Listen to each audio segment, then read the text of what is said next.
Olá, tudo bem? Eu sou a professora Estela, professora de Educação Física, e para o 7º ano nós vamos ver um pouquinho sobre a contextualização do fenômeno esporte, né? Então, como a gente está nessa época de Olimpíadas, vocês estão vendo, então a gente já vai começar a falar sobre um pouco disso, né? O que é o fenômeno esportivo? E na nossa aula de hoje a gente vai ver essa conceituação, né? Para vocês entenderem um pouquinho melhor, e a gente vai ver alguns exemplos, algumas atividades para vocês entenderem melhor. Então vamos começar. O esporte desempenha um importante papel na formação do homem e na vida em sociedade. É um importante instrumento no processo de integração social, na educação, na transmissão de valores e na saúde. Esses são alguns dos atributos do fenômeno esportivo. E no mundo contemporâneo, o esporte é também um grande negócio que movimenta bastante a economia. Constitui, portanto, fenômeno social observável na vida cotidiana que se articula com símbolos culturais, econômicos e políticos.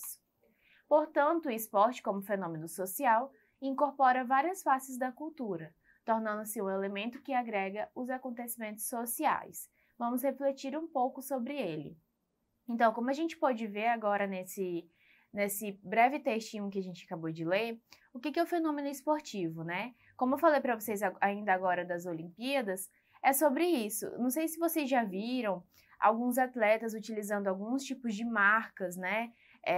Dentro das Olimpíadas mesmo. Então, é isso que a gente quer mostrar um pouco para vocês, né? Que engloba não somente o esporte, mas a economia também, né? Quando a gente vê um atleta utilizando uma vestimenta, né?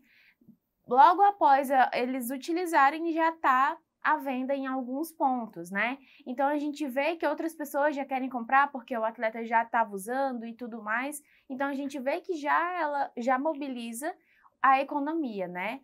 Outro exemplo que a gente pode citar, por exemplo, um time, né? Por exemplo, o Flamengo. O Flamengo tem bonés com a marca deles, tem blusas, tem shorts, tem sapatos. Então, a gente vê que já está mobilizando uma outra parte, né? Não somente esportiva, mas sim econômica e social, né? Então, vamos continuar. O esporte é um instrumento de transformação ou de dominação? O esporte é capaz de promover uma consciência crítica e educativa? Para que serve o esporte? E o esporte é o ópio do povo? Então, aí a gente já fica com esses questionamentos, né? Esses questionamentos agora que a gente acabou de lançar para vocês vão tentar responder no caderno de vocês e mostrar para o professor para ver se está correto. Mas antes de vocês responderem, vamos ver um pouquinho mais sobre isso. Para contribuir com essas questões relevantes sobre o esporte, vamos conhecer a abrangência desse fenômeno social enquanto lazer, educação, saúde e trabalho. O esporte tem sido apontado como promotor de saúde.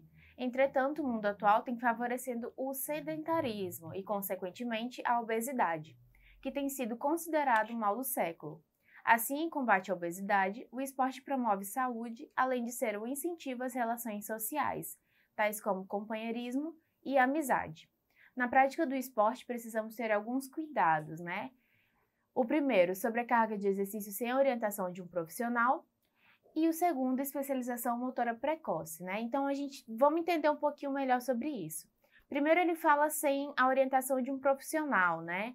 Muitas das vezes, existem pessoas que elas tentam treinar atletas, crianças, jovens, sem ter uma formação profissional, né? O que é bem prejudicial, porque ele pode acabar lesionando aquele atleta ou aquele aluno e aí comprometendo até a sua vida adulta, né? Então, não é bom. O que é recomendado, né? Sempre ter a orientação de um profissional formado na área.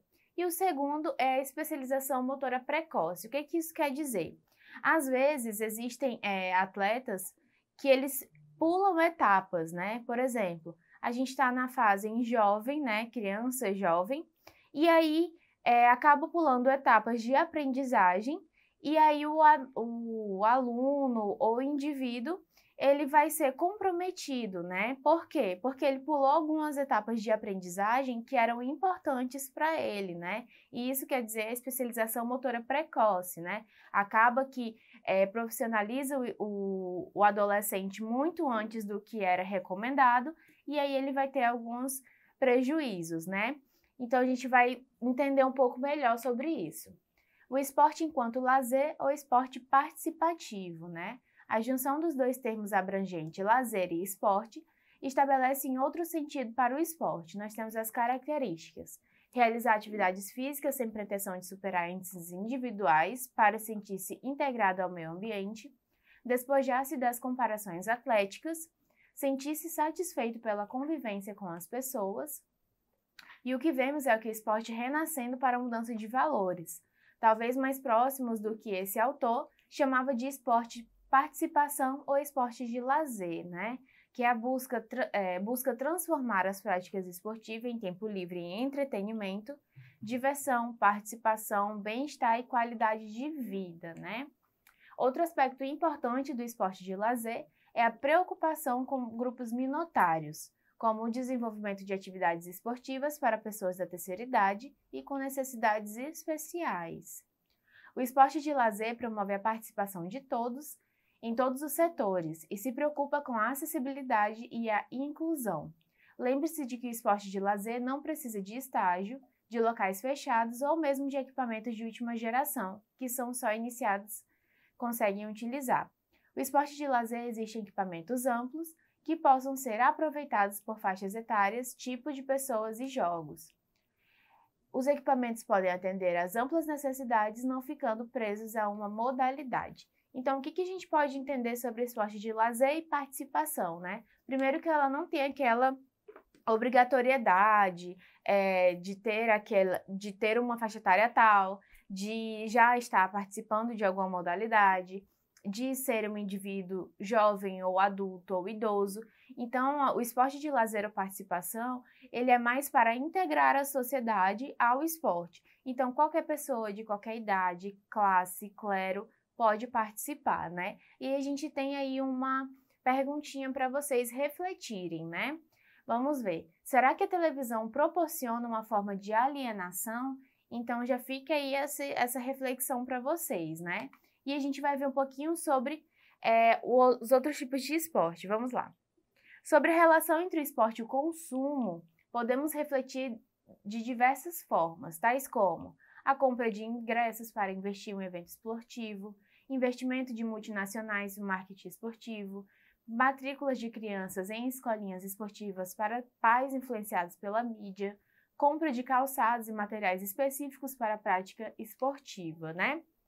Esporte enquanto trabalho ou esporte de alto rendimento, né? Nós temos as características: possui regras físicas, a subordinação dessa prática a um órgão oficial, né? Federações, confederações, é uma atividade competitiva e o atleta sempre está em busca de um tipo de recompensa maior do que o prazer de praticar o esporte.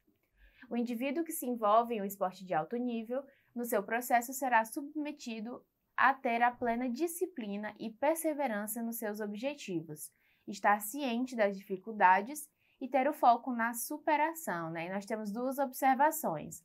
A primeira, esporte de alto nível é seletivo e excludente, só tem espaço para os melhores.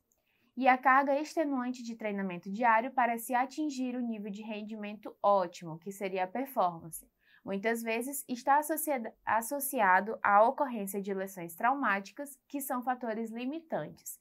Então, o que isso quer dizer? Primeiro que a gente viu sobre esporte e consumo, que foi o que a gente já tinha visto, né? Eu já estava explicando para vocês sobre a influência do esporte na parte consumidora, né?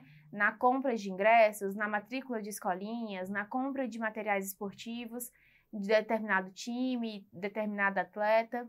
E a gente já começou a ver um pouquinho sobre o esporte de alto rendimento, né? O esporte de alto rendimento, querendo ou não, ele é um pouco excludente, porque ele vai atrás dos melhores, daqueles que estão aptos a praticar aquela atividade, que podem estar adeptos àqueles treinos extenuantes, né? Todos os dias, com muita dedicação somente àquilo.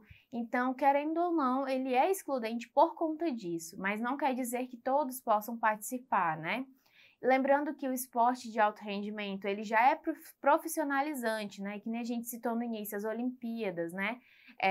Essas pessoas, esses atletas que estão participando das Olimpíadas, eles são pessoas que desde pequenos já praticam aquele esporte, já se dedicam àquela modalidade para buscar fins não somente de lazer, né? Mas em busca de outras coisas, como medalhas, recompensas, até mesmo premiações em dinheiro e entre outros, né? Então vamos continuar. Nós temos o esporte enquanto educação, né? O esporte educacional. O esporte deve ser trabalhado de forma adaptada à escola em relação à estrutura e espaço, ao material, às regras, ao nível de competição, à premiação, aos gestos motores de acordo com as condições sociais e pessoais, à seletividade, ao desenvolvimento de habilidades e competências além da técnica e gestos motores. Os objetivos, né? Vivenciar a prática esportiva visando o prazer e não a competição, alcançar o desenvolvimento integral do indivíduo, com o desenvolvimento de 4 pilares da educação: aprender, para a formação de competências, que seria a cidadania plena, a busca de inclusão e transformação social, aprender a fazer, aprender a ser e aprender a conviver, né? E nós temos os valores, que é o respeito, honestidade, solidariedade, disciplina e entre outros. Aí a gente tem o nosso exercitando, mas antes do nosso exercitando, vamos lembrar um pouco desse esporte educacional. O esporte educacional é aquilo que a gente vê nas nossas escolas, é isso que a gente está fazendo hoje, né? Eu estou aqui apresentando algumas modalidades para vocês, estou aqui mostrando para vocês os tipos de esporte, então eu estou mostrando para vocês alguns caminhos que vocês podem querer seguir depois da escola, ou então nas escolinhas, fazer aquela especialização, né?